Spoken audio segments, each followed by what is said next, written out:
अवधूत चिंतन श्री गुरुदेव दत्त श्रीपादराजं शरणं प्रपद्ये। जे को श्री गुरुने भजे वरे सकल संपद, पाए पड़े सिद्धि सहु न रहे नाम विपद। पुत्र पौत्र सुख माणसे रहसे लक्ष्मी अखंड, रोग नाम स्वप्ने नहीं दीर्घायुष्य अखंड। परम पूज्य रंगवदूत महाराज જ્યારે સહદેહે પૃથ્વી પર હયાત હતા ત્યારનો એક પ્રસંગ છે। સંકલ્પ સિદ્ધિ અનુભવ। અવધૂતના પોરના મુકામ દરમિયાન ગોવિંદભાઈ ઉપાધ્યાય કે જેઓએ પૂજ્ય રંગવદૂત મહારાજના રંગલીલામૃતની રચના કરી છે, તેઓ એક રાત્રે અવધૂતને કેડ ઉપર ગરમ પાણીનો શેક કરતા હતા। ત્યારે તે દરમિયાન તેઓ ગુરુલીલામૃતનો એક દોહરો બોલ્યા। રંગવદૂત મહારાજે દોહરો સાંભળતા પૂછ્યું, ગોવિંદ, તે ગુરુલીલામૃત વાંચ્યું છે? તેમાં તને બરાબર સમજણ પડી છે? તેમાં ના સમજાય તેવું કાંઈ પણ હોય તો મને વિના સંકોચે પૂછ। ગોવિંદભાઈએ ખૂબ નમ્રતાથી કહ્યું, બાપજી, સહસ્ત્રાર્જુન જમદગ્નિ ઋષિના આશ્રમમાં જાય છે।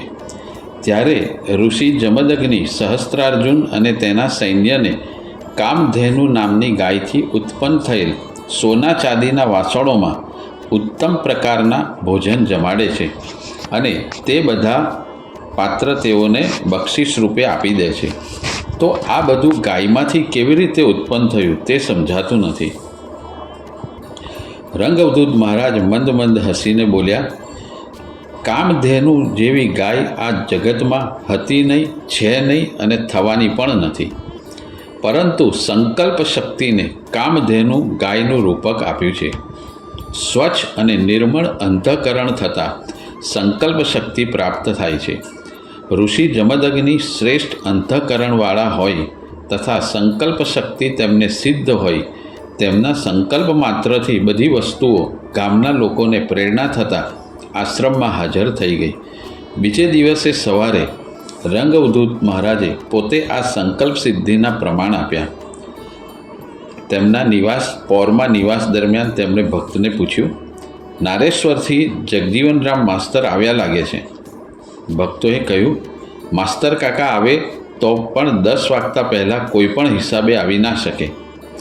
વાત પૂરી થઈ ના થઈ ત્યાં તો માસ્તર કાકા આવી પહોંચ્યા અને અવધૂતને ચરણે વંદન કર્યા।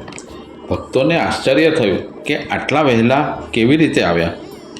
રંગવદૂત મહારાજે માસ્તર કાકાને વહેલા આવવાનું કારણ પૂછ્યું ત્યારે માસ્તર કાકાએ કહ્યું, નારેશ્વરથી ગઈકાલે રાત્રે વડોદરા જવા નીકળી ગયો હતો અને નારેશ્વર જતા પહેલાં પોર અવધૂતના દર્શને વહેલો આવી પહોંચ્યો। અવધૂતે ઈચ્છા કરી અને માસ્તર કાકા હાજર થયા। ત્યારબાદ સૂરજ ઉગ્યાની થોડી વારે રંગવદૂત મહારાજે ગોવિંદભાઈને પૂછ્યું, ગોવિંદ, જુવારનો પોંક થયો હશે કેમ? ગોવિંદભાઈ બોલ્યા, બાપજી, હજી તો પોંકને 15-20 દિવસ લાગશે। એટલામાં નદીના કાંઠેથી એક ખેડૂત આ તરફ આવ્યો અને દૂર ઊભો ગોવિંદભાઈને ઈશારાથી બોલાવવા લાગ્યો। ગોવિંદભાઈ એની પાસે ગયા। એણે કહ્યું કે મેં હાલ જ જુવારનો પોંક પાડ્યો છે। મારી ઈચ્છા છે કે તમારા રંગવદૂત પ્રસાદી રૂપે પહેલાં લેશે તો મારા અંતરને આનંદ થશે। ગોવિંદભાઈએ અવધૂતને પોંક આપ્યો। રંગવદૂત મહારાજે આનંદથી તે પોંક ખાધો। ગોવિંદભાઈ તો સંકલ્પ શક્તિના 2 પરચાઓ સગી આંખે જોઈ કામધેનુ ગાયની વાત કરી ગયા, પણ સાથે સાથે અવધૂતે પણ પોતાની પાસે કામધેનુ છે તેનો પરચો આપી દીધો। આવા તો સંકલ્પ સિદ્ધિના કંઈક પરચાઓ રંગવદૂત મહારાજે કંઈક ભક્તોને કરાવ્યા છે।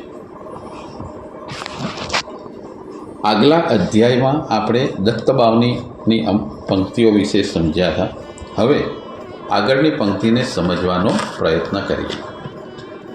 ઝાલર ખાઈ રીઝ્યો એમ દીધો સુવર્ણ ઘટ સપ્રેમ.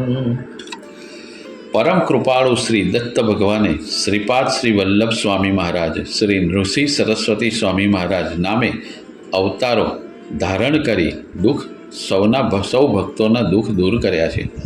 શ્રી દત્ત ભગવાન દયાના સાગર, સચ્ચિદાનંદ સ્વરૂપ, સદા સર્વદા મુક્ત અને આનંદનો મહાસાગર છે. એના દ્વારા જેના ઉપર કૃપા થવાનો અવસર આવી પહોંચ્યો હોય તેના દ્વારે એ અહેતુક ભિક્ષા લેવા માટે વિચરે છે.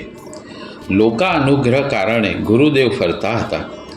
વરુણી સંગમથી દક્ષિણમાં ગયા, ત્યાંથી કૃષ્ણા તટ તીર્થો કર્યા અને કૃષ્ણા પંચ નદીના સંગમે 12 વર્ષ રહ્યા. કાશી જેવા ક્ષેત્રમાં પ્રયાગના સંગમ સ્થાને રહ્યા. શ્રી નૃસિંહવાડીમાં શ્રી નૃસિંહ સરસ્વતી સ્વામી મહારાજ બિરાજતા હતા ત્યારે અમરાપુર ગામમાં આવી પહોંચ્યા. અમરાપુર ગામમાં અમરેશ્વર ભગવાન વસે છે. આ તીર્થ અતિ પાવન છે. પંચ નદીના સંગમ સ્થાન છે. કૃષ્ણાવેળી નદીઓ વહે છે. ઔદુંબર નજીક 3 તીર્થો છે. કામ્ય તીર્થ, અમરેશ્વર નજીક વરદ તીર્થ અને ત્રીજું સંગમ સ્થાને સકિટ કોટી તીર્થ. અહીંયા અમરાપુરમાં ગુરુદેવ 12 વર્ષ રહ્યા.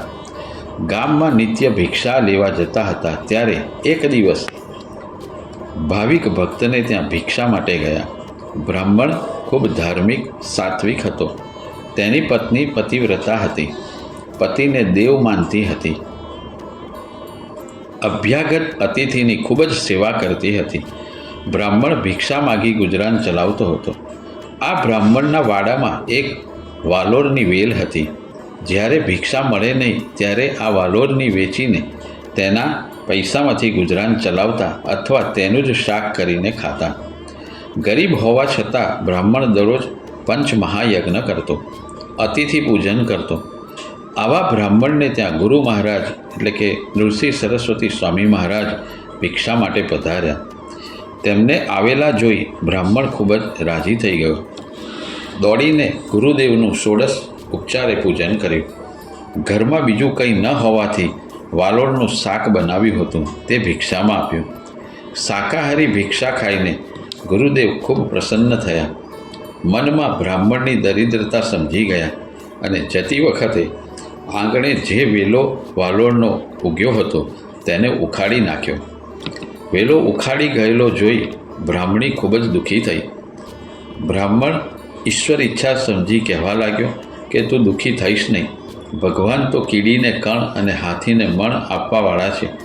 ભગવાને પહેલાં આહાર બનાવ્યો અને પછી સંસાર બનાવ્યો છે,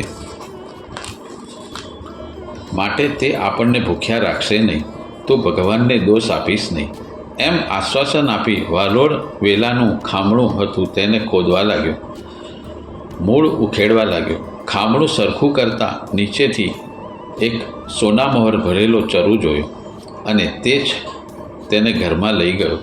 બ્રાહ્મણ કહેવા લાગ્યો કે હમણાં આવેલા શ્રી ગુરુદેવ પ્રસન્ન થઈને આપણને ચરુ આપતા ગયા છે, માટે જ તેમણે વાલોળનો વેલો ઉખાડીને ફેંકી દીધો છે. જે આ ગુરુદેવ સાક્ષાત ભગવાનનો અવતાર છે. આમ કહી સ્ત્રી સાથે બ્રાહ્મણ ગુરુદેવ પાસે ગયો અને હર્ષભેર ગુરુદેવની પૂજા કરી. ગુરુદેવે તેને કહ્યું કે આ વાત તું કોઈને કહીશ નહીં. કહીશ તો લક્ષ્મી નાશ પામશે. તું ધન ધાન્ય લક્ષ્મીથી ખૂબ જ સુખી રહે તેવા આશીર્વાદ આપી વિદાય કર્યા. બ્રાહ્મણ બ્રાહ્મણી ધન ધાન્ય સંપન્ન બન્યા. પુત્ર પૌત્રાદિક સુખો પામ્યા. આ રીતે ગુરુ કૃપા કામધેનુ કલ્પવૃક્ષ સમાન છે. ગુરુ કૃપાની અમૃત હેલી થતાં કોઈ જ દુઃખ રહેતું નથી. અભાગી પણ ગુરુદેવને ભજે તો તેના દુર્ભાગ્યનો નાશ થાય છે અને સંકલ્પ સુખો પ્રાપ્ત થાય છે. સિદ્ધિ સૌ પાયે પડે છે. ગુરુચરણો કામધેનુ સમાન છે. તેનું સેવન કરવાથી કોઈ જ દુઃખ રહેતું નથી. બ્રાહ્મણને ભગવાને ધન આપ્યું કારણ કે ધર્મ કાર્ય કરી પાવન બને, માટે ધર્મ કાર્ય કરવા ધન આપ્યું. આમ ખાઈ ઝાલર એટલે કે ફક્ત ગરીબ બ્રાહ્મણ પાસે ઝાલરના શાક સિવાય કાંઈ જ ન હતું. તે દુઃખ નિવારણ કરવા ભગવાને ઝાલરનું શાક ખાઈ ગુરુદેવે કૃપા કરી તેનું દુઃખ દૂર કર્યું. બ્રાહ્મણ સ્ત્રીનો મૃત ભરથાર, કીધો સજીવન તે નિર્ધાર. સંતો સમ ત્રિભુવન મહી, ના ઉપકારી જાણ. મેઘ સમાવરસે અહા, સદા કૃપામૃતમાન. એક વખત માહુરપુરમાં ગોપીનાથ નામનો બ્રાહ્મણ રહેતો હતો. તેને પુત્ર જન્મતા પણ મૃત્યુ પામતા હતા. બંને પતિ પત્ની દત્તાત્રેય ભગવાનની આરાધના કરતા હતા. દેવ ઈચ્છાથી તેમને એક પુત્ર મોટો થયો. તેનું નામ તેમણે દત્ત પાડ્યું. 5 વર્ષનો પુત્ર થતાં તેને જનોઈ આપી. 12 વર્ષનો થતાં તેનું લગ્ન કરાવ્યું. ઈશ્વર ઈચ્છાથી દત્તને સુલક્ષણા પત્ની મળી. ચક્રવાકની જેમ બંને જીવન વિતાવતા હતા. ત્યાં બ્રાહ્મણ પુત્ર દત્તને રોગ થયો. ઘણી ઔષધિઓ છતાંય તે સાજો થયો નહીં. તેનાથી અન્ન પણ લઈ શકાતું નહીં. આથી તેની પત્ની પણ અન્ન ખાતી નહીં. પતિ ભૂખ્યો છે જાણી પોતે પણ ભૂખી રહેતી. 3 વર્ષે ક્ષય રોગથી શરીર એકદમ ક્ષીણ થઈ ગયું. સતી સ્ત્રી પતિની પ્રેમપૂર્વક સેવા કરતી અને જરાય કંટાળતી નહીં. બ્રાહ્મણ પુત્રનું શરીર ખૂબ જ ગંધાઈ ઉઠ્યું. વૈદ પણ તેની પાસે જવાની ના પાડતા તો પણ તેની પત્ની જરા પણ પતિથી દૂર રહેતી નહીં. પતિ જે કંઈ ખાય તે જ તે ખાતી. મોજ શોખ ત્યજી પતિને પોતાનો પ્રાણ સમજી જીવ્યા કરતી. માતા પિતા પણ મંત્ર તંત્ર જપ હોમ તેની પાછળ ખૂબ જ પૈસા ખર્ચતા હતા. ખૂબ જ દવાઓ બધું જ કરવા છતાં પણ ક્ષય રોગ વધતો જ જતો હતો. વૈદ્યોએ છેવટે કહ્યું કે અમારી શક્તિ રોગ મટાડવાની નથી. હવે ભગવાનની કૃપા હોય તો જ રોગ મટી શકે તેમ છે. આવું સાંભળી માતા પિતા અને પત્ની ખૂબ જ દુઃખી થયા. પણ શ્રી દત્ત ભગવાનની શ્રદ્ધા તેમણે છોડી નહીં. બ્રાહ્મણ પુત્રની પત્ની કહેવા લાગી કે જ્યાં તમારો દેહ ત્યાં હું તમારી સાથે જ છું. પછી સાસુ સસરાને કહ્યું કે શ્રી નૃસિંહ સરસ્વતી સ્વામી મહારાજ ગાણગાપુરમાં બિરાજે છે.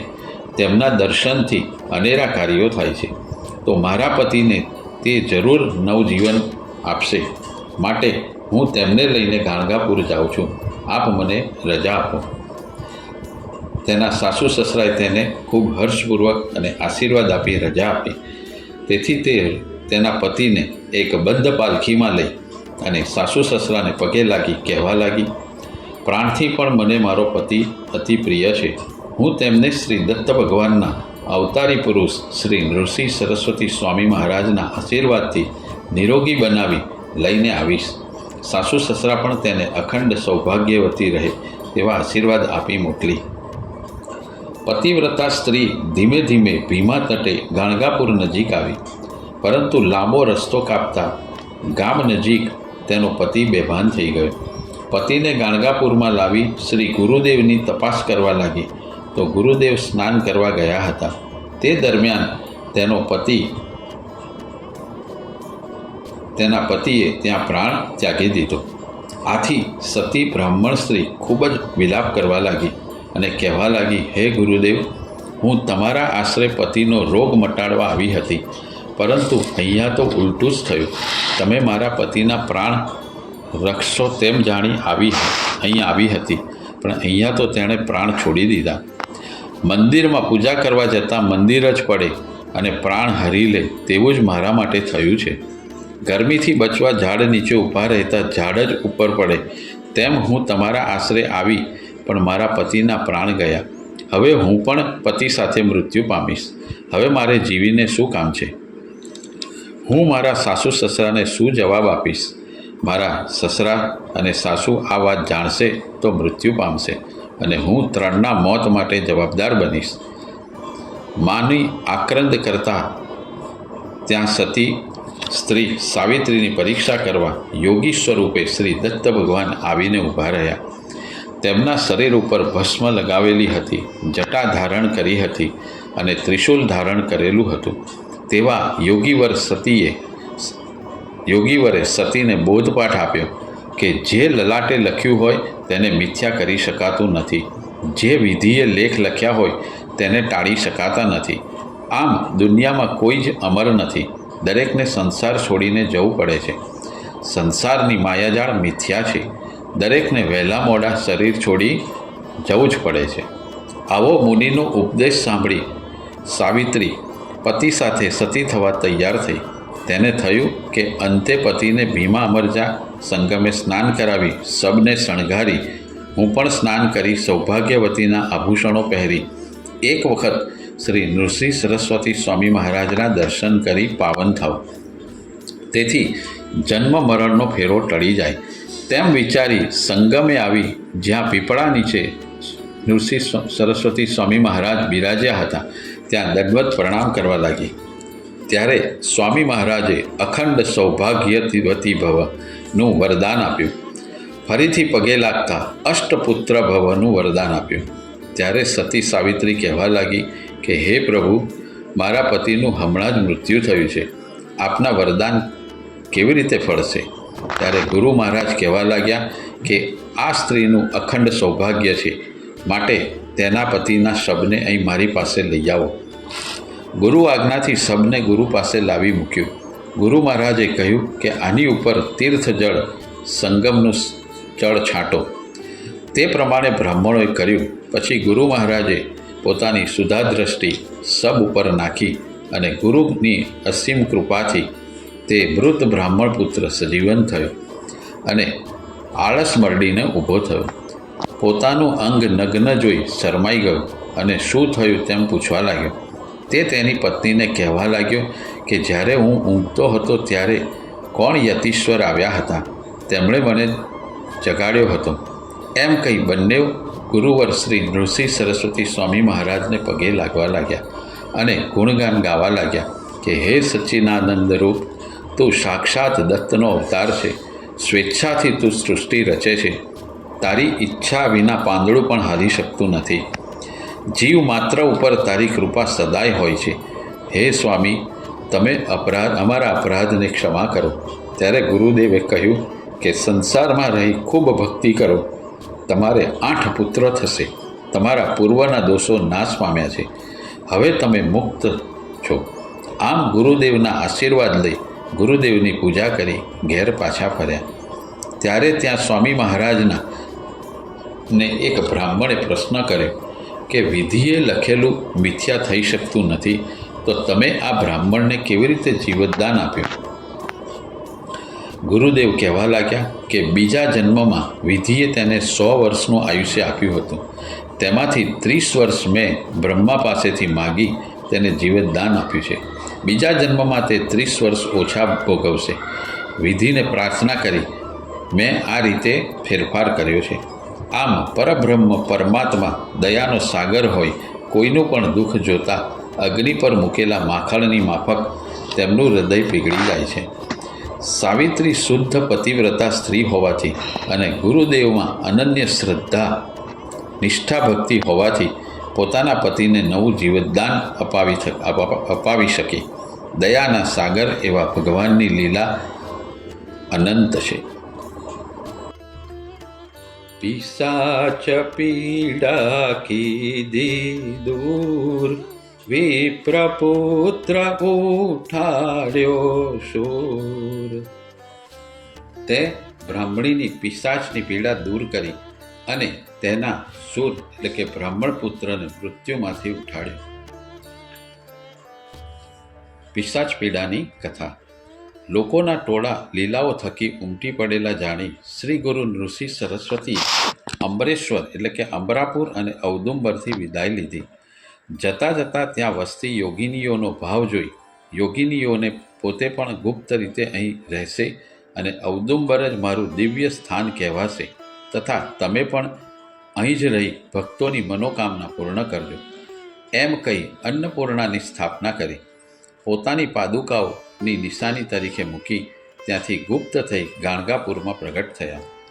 ધીમે ધીમે અમરાપુરનું સ્થાન નૃષિ વાટિકા અથવા નરસોબાવાડી નામથી પ્રચલિત થયું.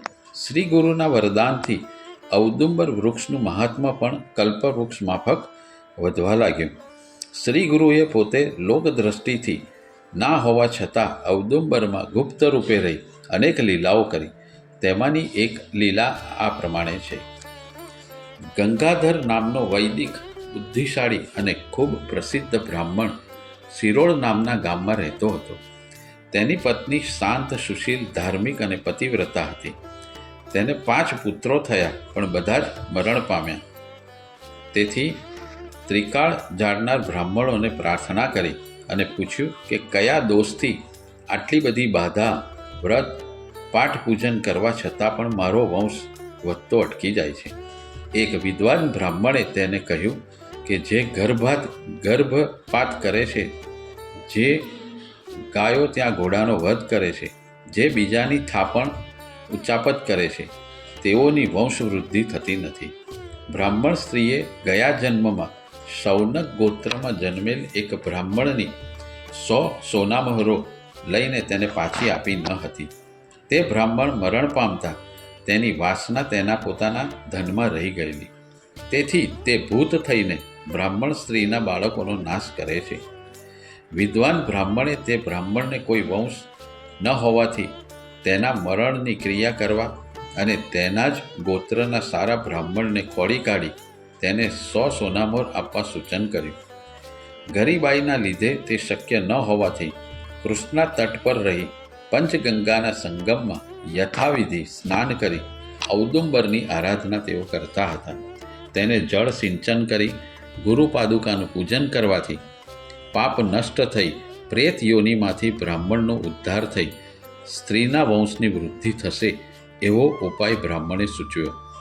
બ્રાહ્મણ સ્ત્રી પૂજાવિધિ કરવા આજ્ઞા લઈ તે પ્રમાણે કરવા લાગી. ત્રીજે દિવસે ભૂતે સ્વપ્નમાં આવી સ્ત્રીને બીવડાવી અને ધન પાછું આપવા માગણી કરી. તેને મારી નાખવા માટે અને તેના વંશનું નિકંદન કાઢી નાખવાનું કહી ભૂત તેની પાછળ દોડ્યું. બ્રાહ્મણી ગભરાઈને ઔદુંબર તરફ દોડી. ત્યાં શ્રી ગુરુને જોતા તેમની પાછળ લપાઈ ગઈ. સ્ત્રીને અભયદાન આપી ભૂતને આ બાઈને સતાવવાનું કારણ પૂછ્યું. ભૂતે ધન પાછું મેળવવાની વાત કરી. શ્રી ગુરુએ ભૂતને કહ્યું કે તારે તારો ઉદ્ધાર કરવો હોય તો મારી વાત સાંભળ. આ બાઈ મારી ભક્ત છે, તે જે આપે તે લઈ લે.